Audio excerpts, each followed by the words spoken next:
12 লক্ষ টাকা যৌতুক দিতে পারে নাই, যার কারণে নিজের ছেলের বউকে ঘাড় ধাক্কা দিয়ে ঘর থেকে বের করে দিচ্ছে। এই যে মহিলাটা দেখতেছেন, এই মহিলাটা উনি কি আসলে মায়ের জাত, সেটা অবশ্যই আপনারা কমেন্ট করে জানাবেন। আর সম্পূর্ণ ভিডিওটা দেখার পর আপনারা ভাববেন যে আমরা আসলে কোন সমাজে আছি বা কোন দেশে বসবাস করতেছি।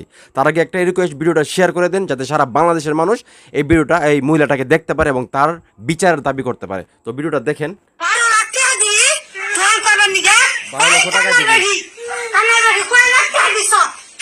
দেখছেন তো, 12 লক্ষ টাকা মানে দেওয়ার কথা বলতেছে। কয় লক্ষ টাকা দিছ?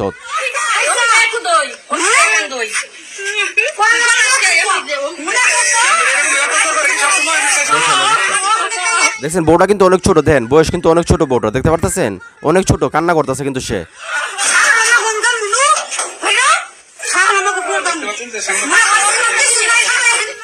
দেখছেন কিভাবে ঘাড় ধাক্কা দিয়ে মেয়েটাকে ভাই করে দিল। মেয়েটা কিন্তু কান্না করতেছে এবং মেয়েটার বয়স আমার মনে হয় না যে হয়তো 22-23-এর বেশি হবে, আরও কমও হতে পারবে, বেশি হওয়ার কথা না। এখন চিন্তা করে দেখেন আমরা কি সমাজে বসবাস করি। এতগুলা মানুষের সামনে ডাইরেক্ট বলতেছে যে 12 লক্ষ টাকার দেওয়ার কথা ছিল দোকান তোলার জন্য নাকি এসের জন্য জানে, মানে মূলত যৌতুক চাইতেছে আর কি, সহজ কথা যেটা।